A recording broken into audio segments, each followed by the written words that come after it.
ready to go? Yeah. All right, we're live. Are we? We're live streaming too, eh? Yeah. Okay, just checking. Um,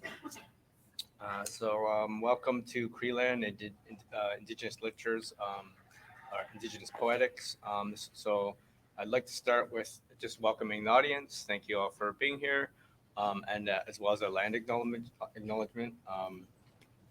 Um, I'd like to start with just saying that we're on the unceded homelands of the Musqueam, Squamish, and Tsleil-Waututh people. So it's a good way to start by acknowledging the territories that we're on. And I'd also like to start with, I guess I should introduce myself. So I'm Nathan Adler.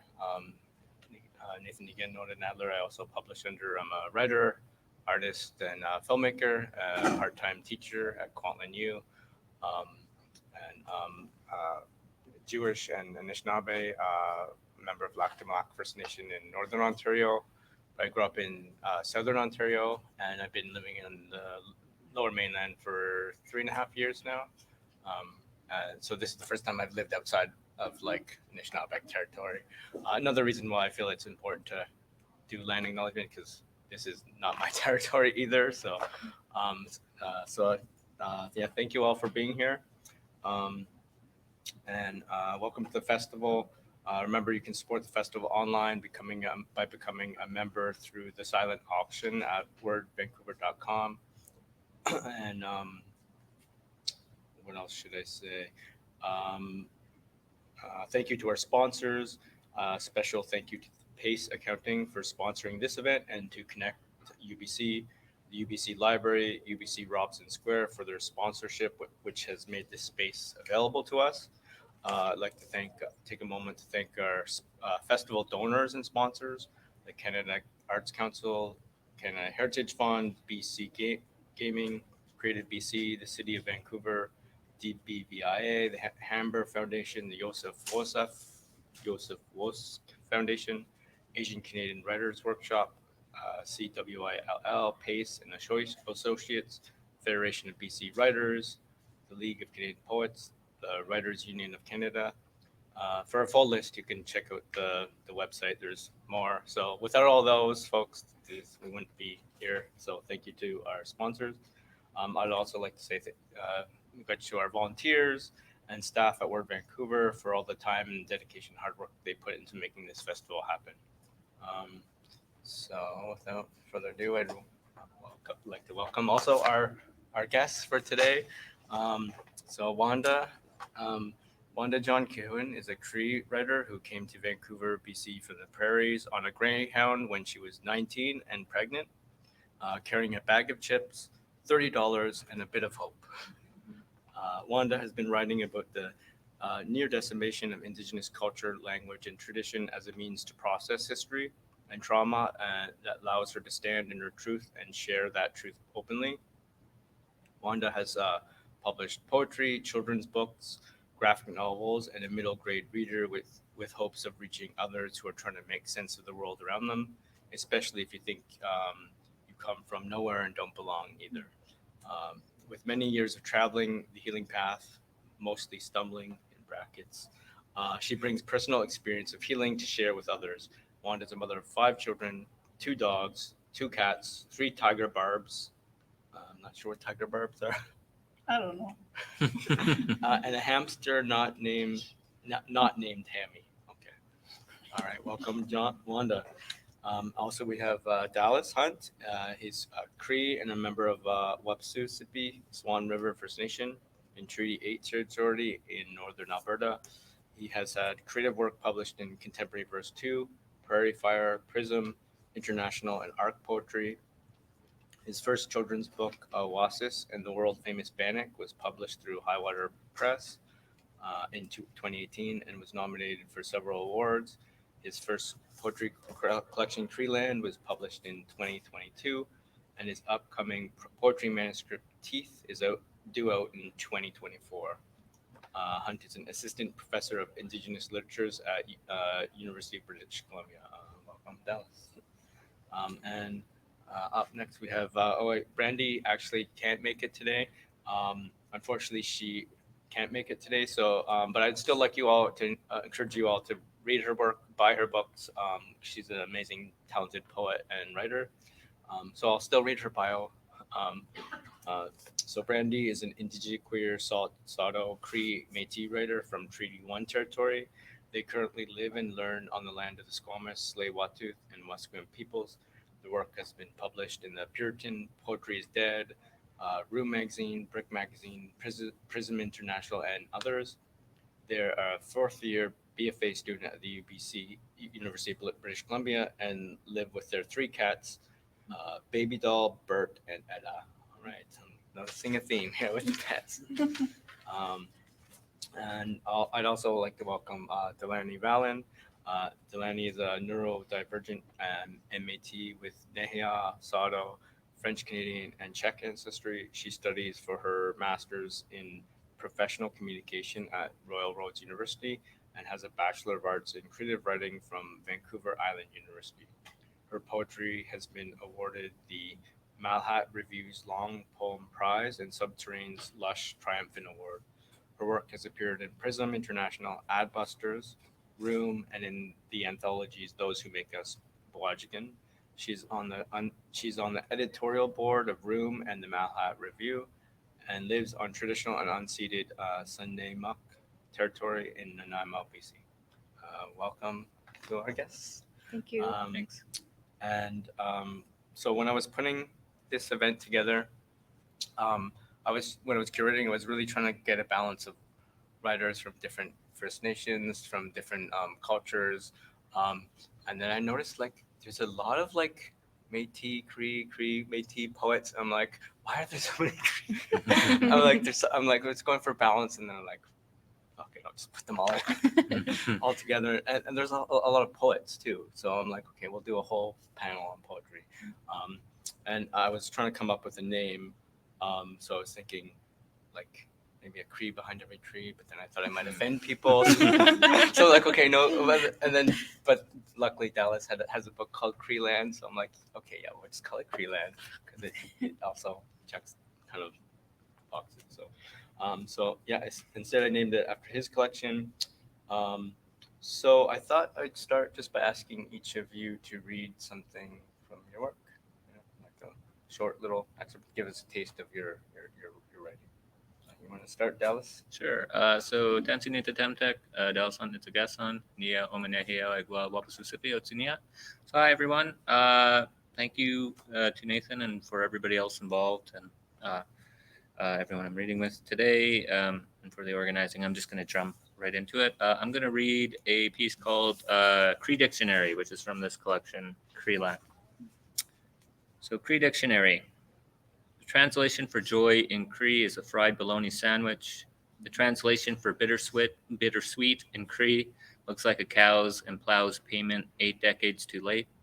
The translation for patience in Cree is an auntie looking after 4 of her own children and 2 of her sisters.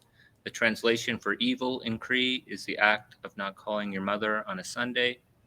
The translation for expedition in Cree is traveling 20 minutes to the only gas station in Fost, Alberta to buy a high guard pizza sub. The translation for success in Cree is executing the perfect frog splash on your younger brother. The Cree word for white man is unpaid child support. Translation for conflicted in Cree is your deep, steadfast love for country superstar Dwight Yoakam, or depending on the regional dialect, George Jones, Patsy Cline, or Blue Rodeo. The Cree word for constellation is a Saskatoon berry bush in summertime. The translation for policeman in Cree is Mitsi Nitsokan Kokos. The translation for genius in Cree is my kukum muttering in her sleep. The Cree word for poetry is your 4-year-old niece's cracked lips, spilling out broken syllables of ні키ჰci-âniskotâpân between the gaps in her teeth. Hi, thanks. Beautiful. I love the humor mixed in with the really sweet, tender moments there. Also, the Gokosh is the same in Anishinaabe too.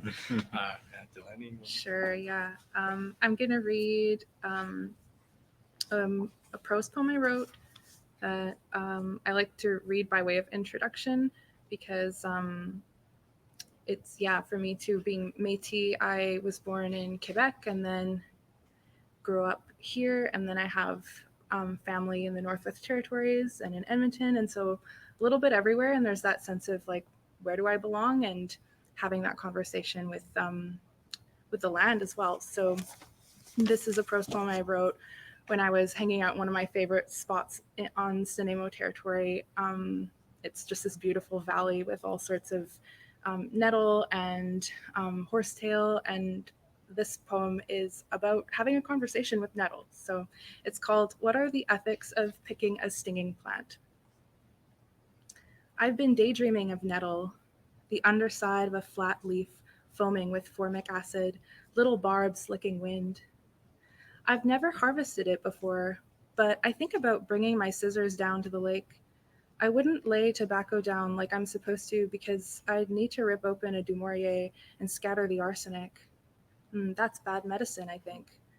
Bad ethics? I have black tea instead. I don't have access to pure tobacco here. Is that okay? I daydream of just taking the top 3 inches from 10 or 12 plants. I'm sleepwalking. It's the smell of hot soup wafting from the lake, leading me, tadpole and lily pad and skunkweed stew. Or is it Campbell's? I'm cooking up a way to wake up from this, but in the meantime, I tucked teal rubber gloves into my sweatshirt pocket. I felt real peace last summer when I filled bags with blackberries to burst, but neither fruit nor thorn know my name on this land, so I haunt their patches like a ghost. The problem is that I'm a stranger to myself, and so when Nettle asks, "Where are you from and who is your grandmother?" I can answer. It's all in the documents at home. It's all there in case you need proof. But when Nettle lowers their voice and asks, "Okay, and who are you?" I think about my sadness and my credentials and a story I made up when I was 7. I say something like, "I'm just trying to be here." Nettle looks and sees. "Soup's on," they say. They mean Nettle minestrone. They mean I'm also in the broth. So when I wake up one day, my hands will still be stinging. Nice, thank you. Really beautiful like sounds. I love your speaking voice too. It's really Thank you. good. Do you want to read something from I ended up giving my copy away. Spells and Wishes for the day? Yeah.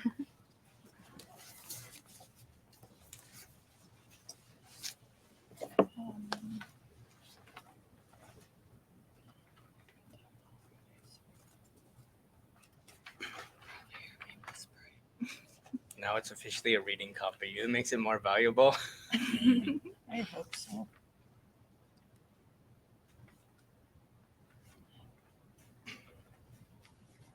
I don't know why I'm gonna read this. It's isolation with an 8-year-old when I was trying to do my master's. And COVID was, a thing, and my baby was at home with me and not being socialized, and I was always on the computer. Mom,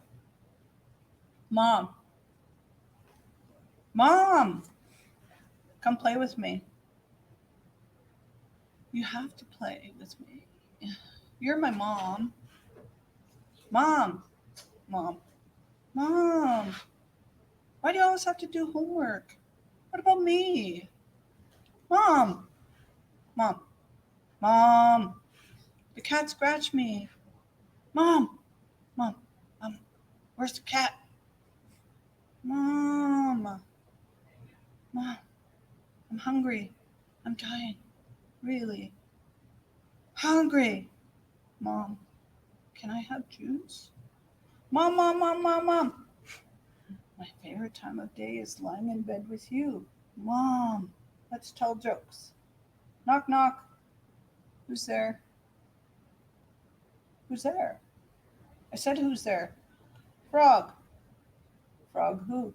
Don't open the door. You're scared of frogs. Oh, I think I would open the door to a frog, even kiss it, if isolation went away. So that's isolation with an 8-year-old. That one's never been read in public. I mean, good. Like, really cute POV there, and you really nailed it with the different intonations on mom.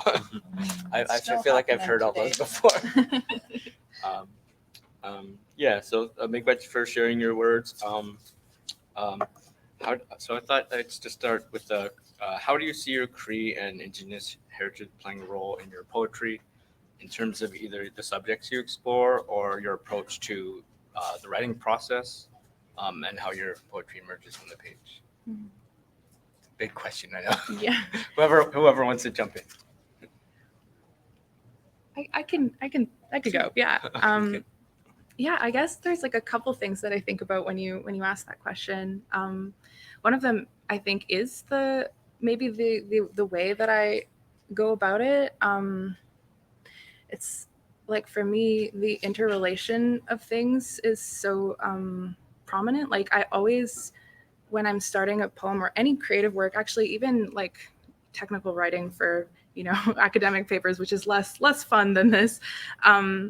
There's always a mind map, and there's always these relationships that kind of come up, and I think that's what I try to honor when I'm writing, is like the relationships that I have with family who make appearances in some of my poetry, but also there's a lot of things in my book that are about like capitalist mascots. So like Barbie, for instance, was like a kind of a character that I wrote about, and it's just the way that we're so connected to everything. And yes, like the nettle, the trees, the rocks, but also like the busted up Ford and like the telephone pole and those things as well. And I try to make space for all of it, and always questioning like what my relationship is to everything, which is I think something that that I kind of learned from my family, from my mom. Just like she really fostered this love for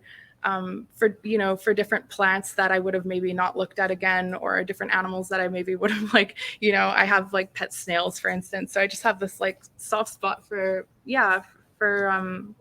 all my relations, I guess. Yeah. That's a nice way of putting it. Yeah. For sure.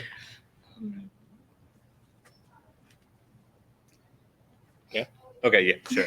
I'll go. So how where I'm from in Indigeneity sort of influences my writing. kind of Yeah, thing. how your Korean Indigenous heritage plays a role in like your poetry in subject or form or writing process. Yeah, I think like Délani, essentially where I'm from has a huge sort of influence on the words that I put to page and all the relations that I have there. Familial relations, relationships and relations to the land, to the waterways, to my other than human kin that are, and just being attentive to those relations and how you can bring them into spaces like this, which these aren't my home territories. And so as a uninvited visitor here, I both want to show as much respect and be as humble as I can in these places, but also to offer the ability or chance to at least carry my teachings and notions of law, language, which is in this book here. There's a lot of Cree language in there. And to have a sort of interface there between different Indigenous groups, whether it's Musqueams, Saulteaux, and Squamish. So it's all sort of in there. Kinship, relationality, the language, and hopefully it comes through in this book. Sorry. That's okay.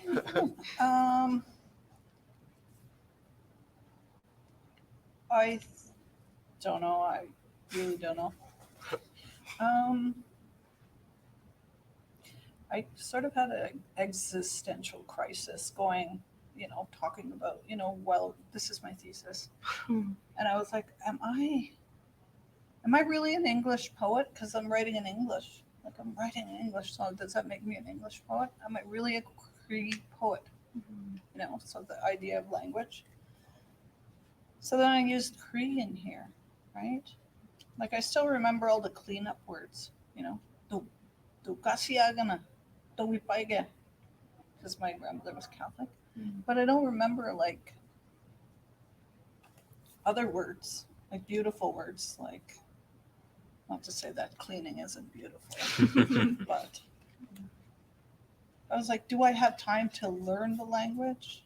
And I really don't. I don't think I do, because I'm so busy with my kids and life and writing and working and surviving. And that's why I was like, really, I felt really good that somebody young was like introducing themselves in Cree. So I was like, I think I could learn to at least introduce myself in Cree, and I think I could do that much. So my relationship to language, crisis over, I'm still a Cree poet who just speaks English. Nice. Does that answer it, or did Yeah, I no, totally that's a skirt beautiful the- answer. Yeah, I definitely relate. Because when I think of language, it's I'm not fluent. I know some Anishinaabe, but and most of the words I know are like random, just like Mhm. um, Or the swear word. words. Yeah, Yeah. or just my grandma would say a word, and then I would just be like, so the words I have are just like not always like the most beautiful word or anything. It's like it could be like this how to say the same or whatever. Or like, and even introducing myself, sometimes I'm too shy. I'm worried I'm gonna stumble and I'm gonna mess up the words. So, but yeah, thanks for that. What do you think is the main driving force behind your poetry? What motivates you? Where do you get your inspiration from? Did you start off wanting to write a collection of poetry, or did it kind of evolve? And why poetry? Did it choose you, or did you choose it? And how do you know something's supposed to be a poem? Is that too many questions? It's got the wheels turning, so it's good. I've kind of had an interesting journey with writing. 2013, I published the first book of poetry that was written through a depression. Second one, written at the tail end. And that one, I didn't have time for any depression. I was in the MFA program. So yeah, that one. So I can see the progression of the writing.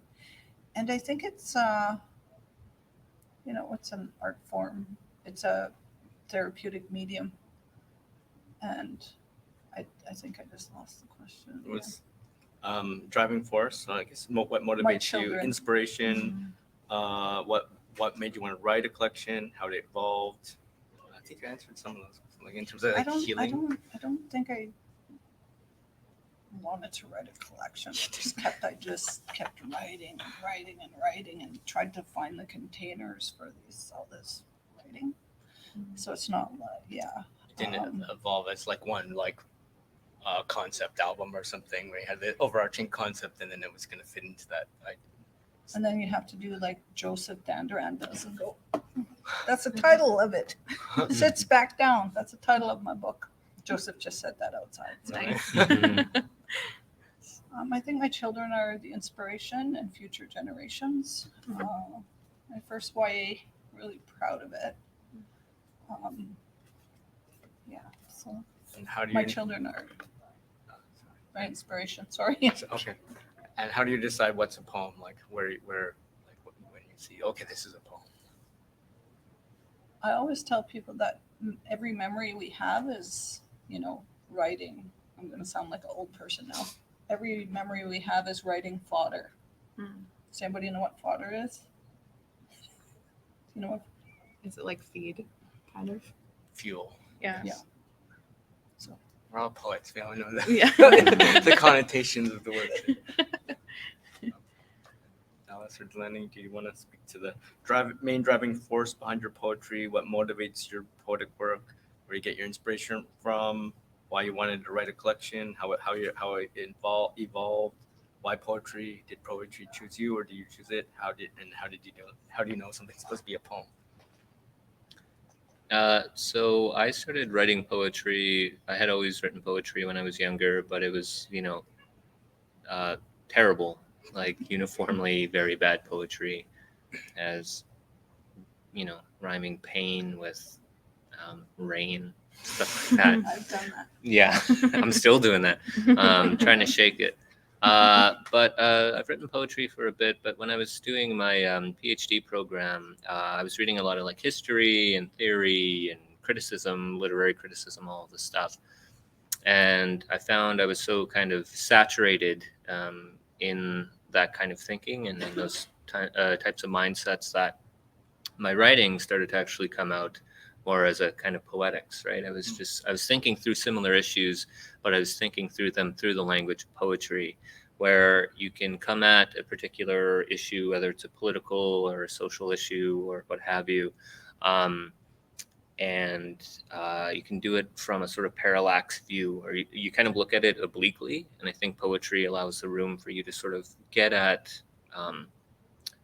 or at least position yourself where you can talk about a sort of structural issue like settler colonialism or something like that, but you can do it from that sort of parallax view, that oblique view. And there are different ways of entering these sorts of complex conversations. And then, yeah, I didn't really have a concept album in mind. It was more, I just kept writing, and then eventually out came this book. And yeah, so it's more like a mixtape. Like a mixtape. Yeah. That's a good metaphor. If you're too young to know what a mixtape is, just look it up.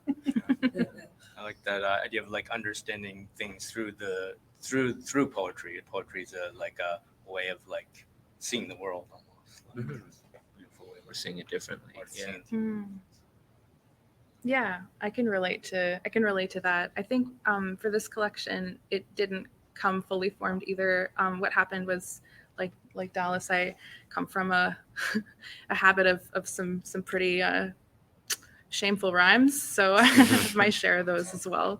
And yeah, when I was young, I used to take like the thesaurus with me everywhere and just like get obsessed with the words in there and just use them in the worst ways possible in poems. So that was my hobby. And then I also like went through a long phase where I guess maybe this was my own existential crisis, where all the poems I were writing were just really sad.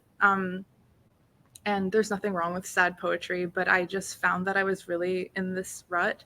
And I was in my undergrad, and it was like every workshop, it was like, oh, there's this like mining of like this sadness again. And I just wanted to have choices, like more breadth in what I was able to explore. So I had a really wonderful instructor at the time, Marilyn Bowering, who suggested that I like inhabit different persona as I was writing. So that kind of started the idea for like, there's like some poems in here that are taking perspectives from like just different corporate mascots. Like I mentioned, like Barbie, there's Michelin Man, and there's like just all these like strange figures that just populate so much of our lives. Like it feels like have crowded out the characters that I would have grown up knowing about. But I decided it would be interesting to embody them just like as a form of almost empathy. Like, who are you really if you're not a corporate puppet? Like what's Barbie's inner life, you know? So now we have that fabulous movie that lets us know that. But yeah, I did it for, no, I'm kidding. So yeah, I think for me, it's just like my motivation is just being able to explore different experiences and like dimensions of who I am and who others are. And like ultimately it is like a form of communication and feeling of belonging, and there's that kind of driving force behind it. I don't know if that answers. I tried to like go for a sweep and get them all in there, but it does. Yeah, I like the way how you described it as approaching it through all these, inhabiting all these different point of views, and like almost like taking ownership of those kind of pop culture things, and just being like, hey, this is, I'm gonna like own this, and this is now mine. And yeah, how does it feel? Yeah. So it brings me to my next question. So a musician once asked me, what is the silence in a novel? Because he's a musician, so he's like, well, songs have pauses, and so he's like, what's the silence in a novel? I'm like, I don't know. And then I used to do a lot of stained glass, and then a poet once asked me like, how would you structure a poem if you were going to write it the way you structure a piece of stained glass? And I'm like, so I guess this is a question about structure. Are there other forms of art or creative outlets that you work in that influence your creative work, or is poetry your main art form? And how did you come to poetry?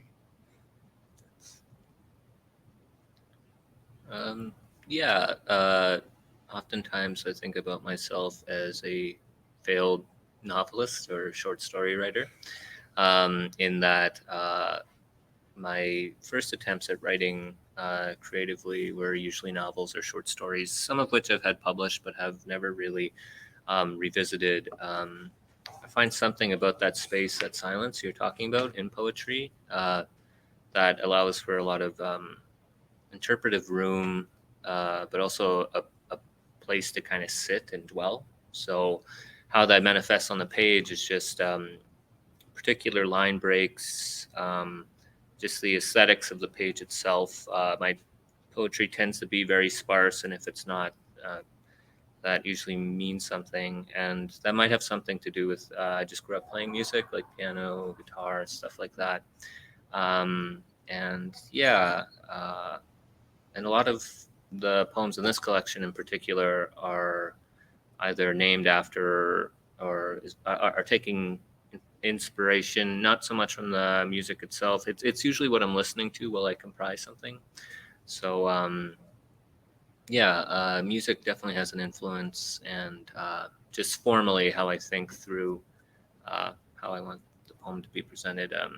There's a lot of room and movement with poetry. I like that.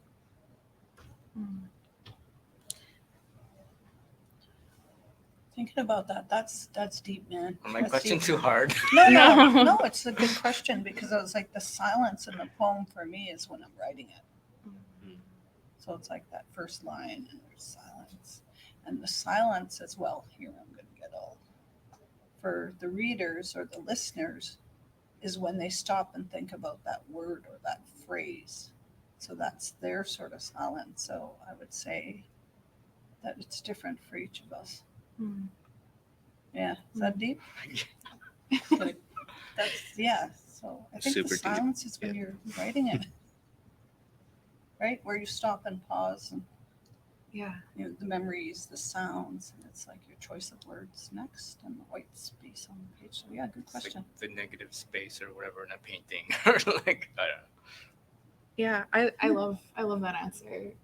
I think, sometimes when I'm writing a poem, it almost feels like there's a right answer, like for the word. Like it just feels like it's this puzzle, and like I have to be very still to listen for what the right word is for this one line, or where that line break should go.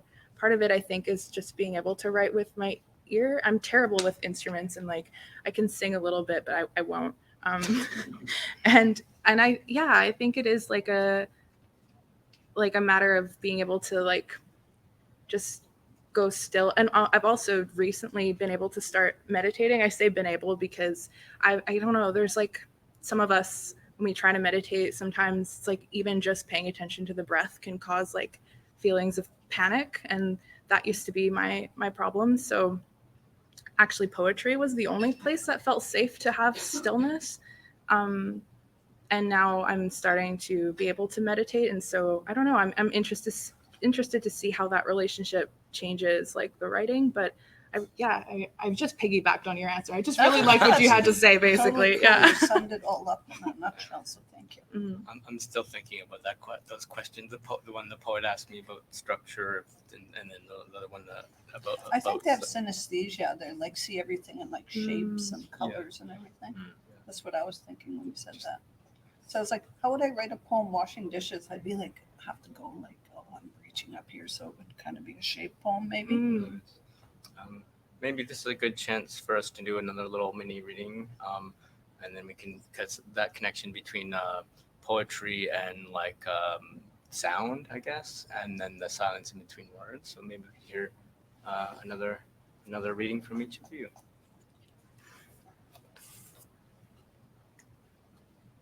Do you want to start on this side, Wanda, maybe? Like, sort of. Sure. What else? Just take I think I'll read Recovering Catholic Part 2.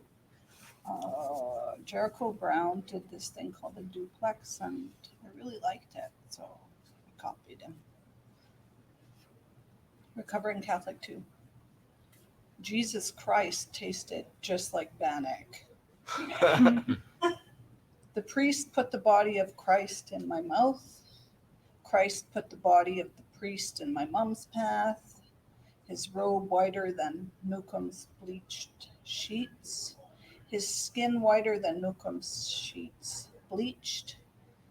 The priest gave them candy for duties performed.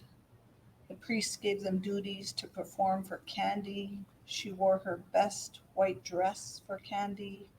The same colored dress she wore to St. Paul when she fell off the wagon and came home drunk.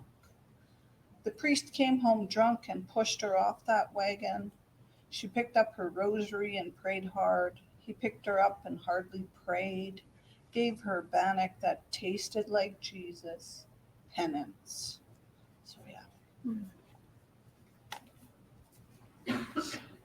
Well, I can definitely hear the pauses and the silence when you're reading poetry aloud. It's more literal.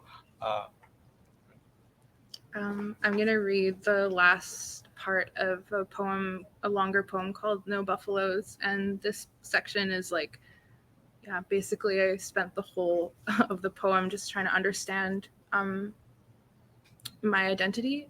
And then at this stage, I'm kind of like considering, yeah, where's my place in all this? And, you know, I'm like calling out all these institutions and stuff, but then this part is kind of like reflecting on my own part in it. So this is from No Buffaloes, and it is 10. I'm a product of my generation, put too much faith in postmodern pastiche collages of my cultures. Here is a glass bead I sewed onto an old navy sweater, a fake feather I glued to a mood board, midship word sprinkled for flavor, a quick smudge of sage when I'm stressed, a mini sash in the back of my closet, my heirlooms and modern trinkets coalesce. I want to adapt without assimilating, but maybe I'm kidding myself with my $5 soy lattes, credit cards, and Halloween costumes for dogs. I'm shoulder deep in colonial capitalism. In the great bare rainforest surrounded by giant cedars, I struggle for words. I fear the violence of pipelines and other warped definitions of progress. Is it possible to change and protect? Ancestors say I should never fear a good fight. Nice.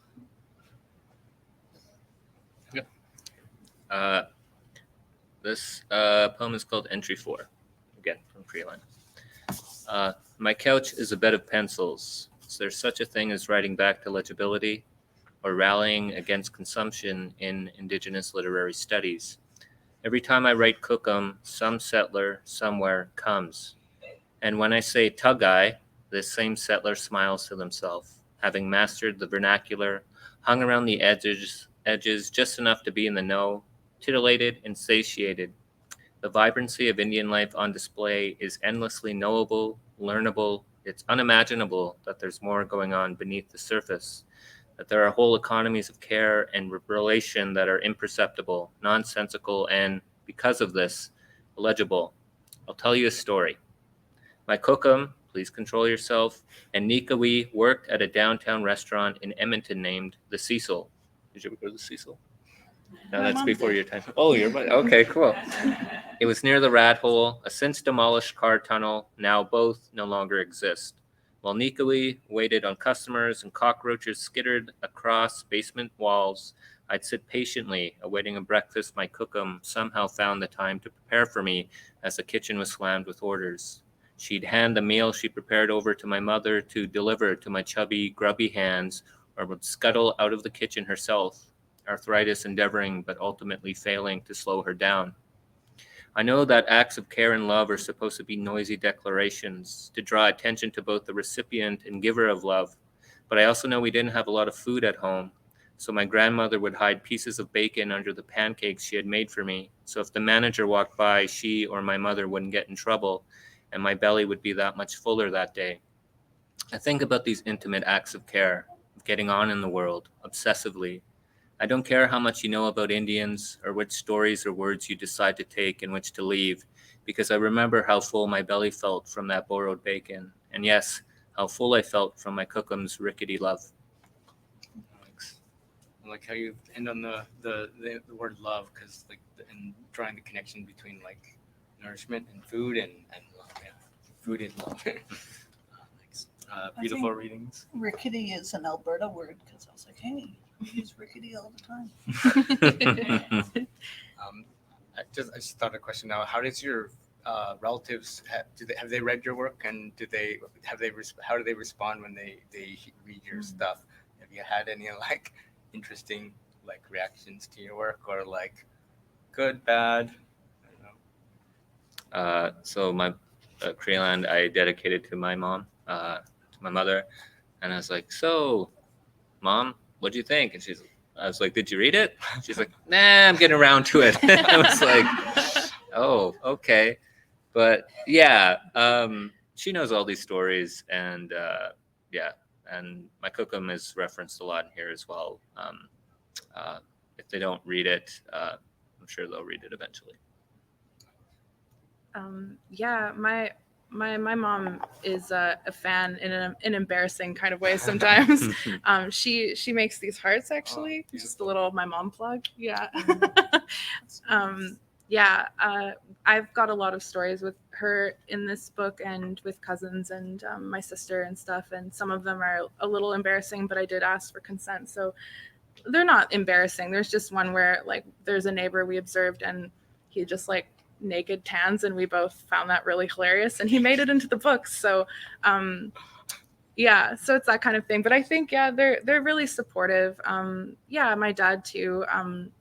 I did stop inviting my family to like any of my readings because I'm like, you're probably so sick. Like they're so supportive, but I'm like, we don't need to do this again, you know? So so yeah, they've been really great about it. I feel really lucky.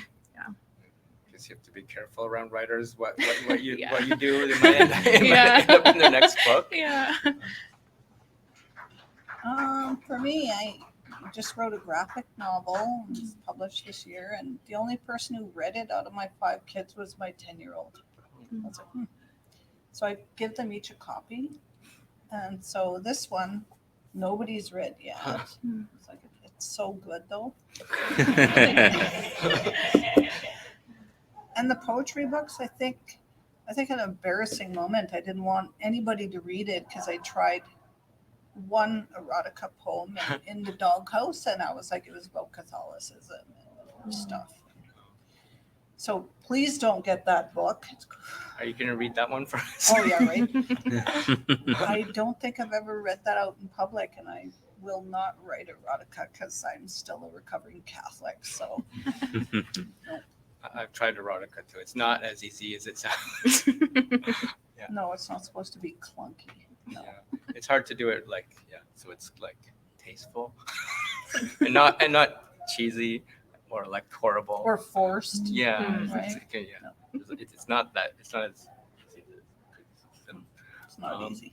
So how much time we have? Another 15 minutes still.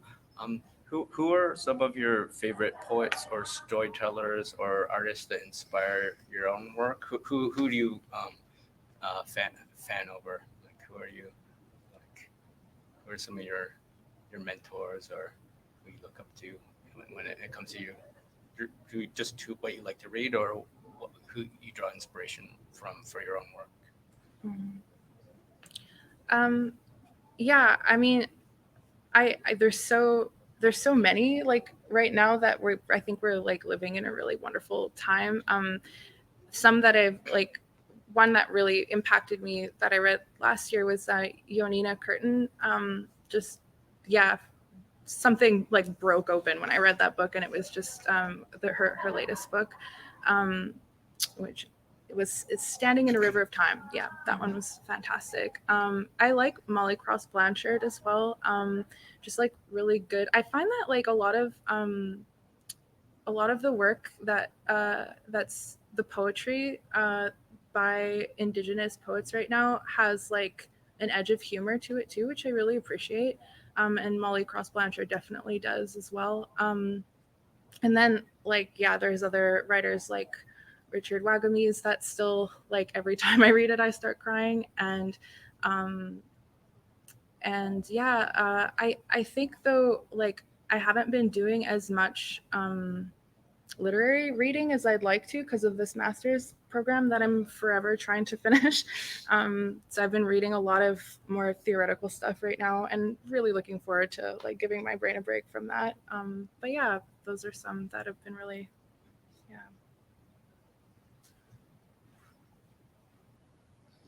Okay, I'll go next. Okay. How to stare down. There's a bunch of writers that I'm in awe of. There's Lily Long Soldier, Natalie Diaz, Evelyn Lau. There's many more, but the one that sticks with me is Vera Emanuel. It's come full circle now. So she read here. I don't even know if it was Word Vancouver, but I came to watch her read. And she did this poem called My Brother, and talked about residential school and not coming home, or, missing your brother. And I was the one crying and she was the one doing the reading. Mm-hmm. So then I got the courage to go up to her and ask her. Yeah, I got the courage because I was so scared of everything when I was younger. And I said, how do you do it? How do you read that in public? Like, how do you share such personal, hard stuff? And I asked her this while I was crying. It's like, how do you do it? So she said, you have to stand in your truth. You just do it. Like, there's nothing shameful about standing in your truth. And then she reeled out of there with her little scooter and her little dog Uxpoo that used to go around with her in her little basket. That's cute. So since then, I've just been writing, standing in my truth, and getting stronger, and plenty of amazing teachers at UBC who, I would try to push limits, which weren't really pushing limits, but covering Catholic, it was pushing limits for me. So yeah, just Vera Emanuel, I think, was the one that just sort of started everything. Yeah, and I think as Délani was saying that, I think there's a very interesting sort of almost like an explosion of especially younger Indigenous poets. So I think of Molly, speaking of erotica, Molly Cross Blanchard, Selena Bowen, Brandi Bird's collection. They have this wonderful poem called Selkirk in their previous chapbook that I always return to. And then just people across it's currently called Canada more broadly. So, Tennille Campbell and Ariel Twist, Cecily Nicholson, Mercedes Zhang, and but also sort of poets that have influenced the poets that I like. So Christos and Kateriako Nzidam, Leanne Simpson, people like that. Well, I get to fanboy over all you three. So for me, it's amazing. I'm like, oh yeah, I get to meet some of my favorite writers, and so for me, this is like awesome. I want to get each of you to sign a copy. You have to sign my copy for me. I get to fanboy over them. So I guess at this point, I think maybe we have time for another reading, and then we can open it up to discussions, questions from the audience if anyone has any questions. So one more quick reading, maybe, I think. I'll do a poem from Hopeless and Hope. Okay. She's a poet, and so she tries to make sense of the world around her as a poet. And plug your writing to tell people where they can buy your work as well. I don't know. Just kidding. It's from High Water Press. Okay. And I think you just type in Hopeless and Hope. Like I'm the worst marketer ever.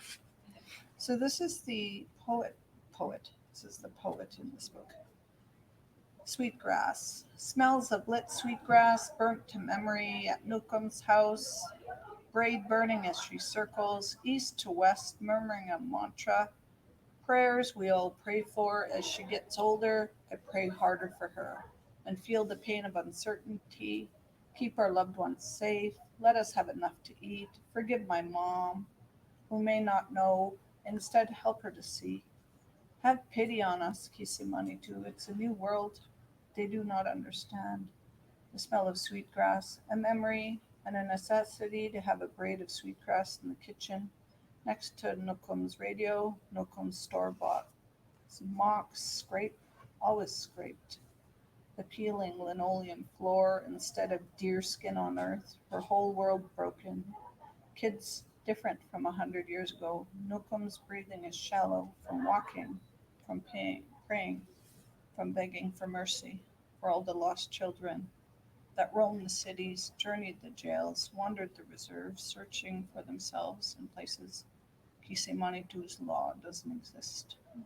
Sweetgrass, sweetgrass, sweetgrass, home away from spiritual home.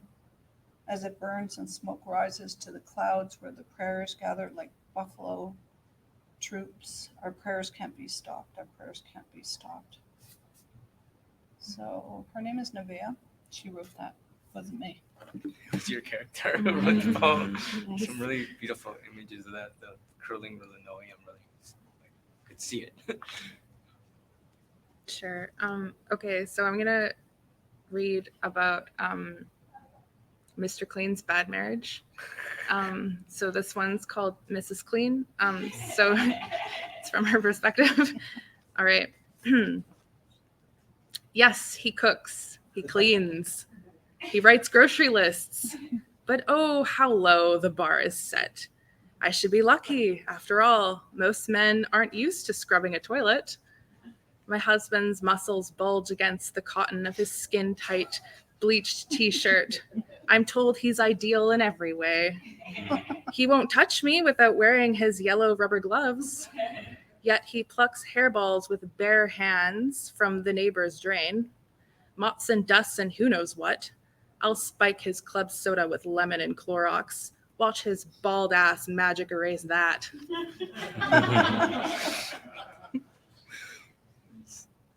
That was great. I'm just going to read something. It's called Cookum Freedom, and it's for Нікі, for my mom, who probably will never read this poem. So, Cookum Freedom. Freedom is selecting the premium cable bundle even though you can't afford it, and even though all you watch are the film channels and TLC, falling asleep to John Hughes movie marathons or reruns of 90 Day Fiancé. Freedom is when the low fuel light shines bright on your dashboard, but you drive to work anyway, lifting your foot off the gas pedal as you careen downhill, momentum carrying you forward. Freedom is a phone bill that will never be paid, but you call your niece anyway to see if she'll come over to visit, gossip, and mop your floors for $20. Freedom is a bingo dabber that never runs out, because when it does, you remove the top and pour coffee in to mix with the ink. Freedom is a debt you can't escape, yet you charge another Slurpee to your overdraft debit card because it's sizzling outside, and blue raspberry is your favorite flavor, and they have it this time of year, and fuck them anyway. Thanks. Nice. Yeah, I know some edge of humor in all three of them actually. So there's that humor you were talking about. Thank you for beautiful readings. Maybe we'll open up now for questions from the audience. If anyone wants to ask any of our poets here a question.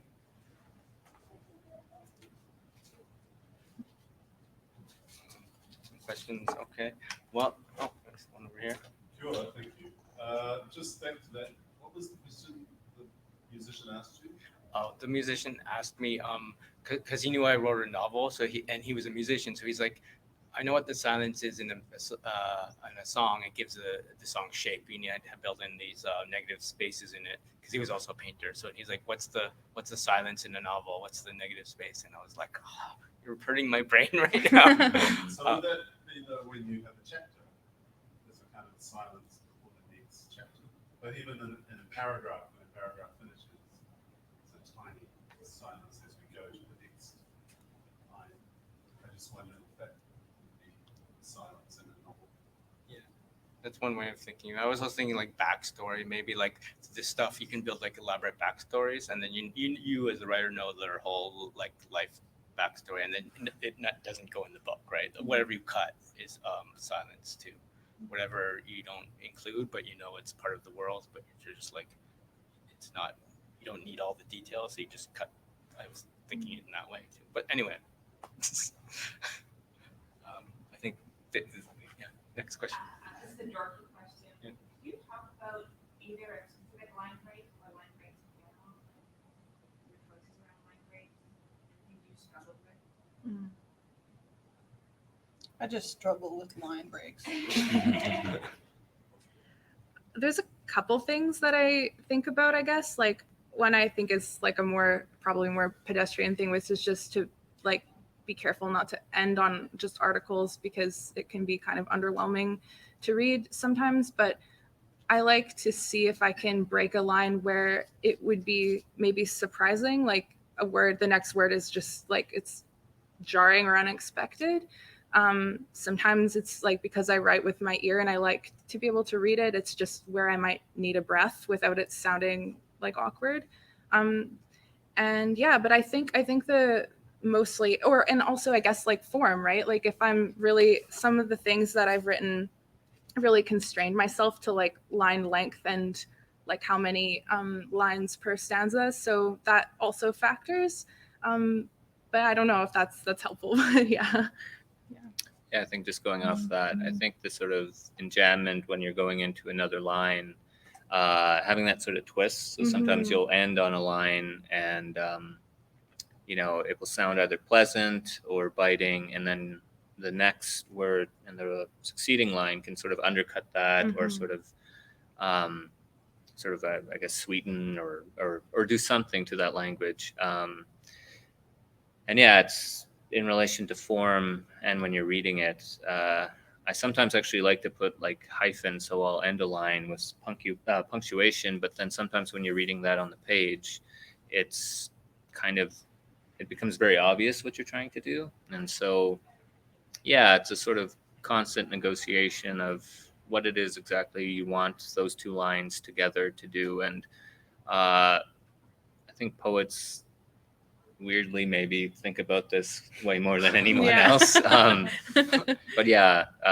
really just what you intend for that line within the broader piece to do, I guess. And where can people find your writing? Where should they go to purchase a copy and get your copy?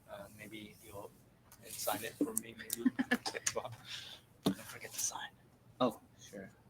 So this book is available just across the way over there, and I think in independent bookstores and Amazon. No, actually, I don't want to plug Amazon. But yeah, independent bookstores, Iron Dog Books, Massey Books, Spartacus Books. Yeah, all those places. Yeah, mine, this Shapeshifters is also available across the way. Nightwood put it out, which is really, wonderful. They have a lot of good books like Creeland as well. And yeah, you can get this at Massey Books, and yeah, you can get it from Harbour Publishing and your favorite indie bookstore. You can go and ask for it, or library is also a good option too. Yeah.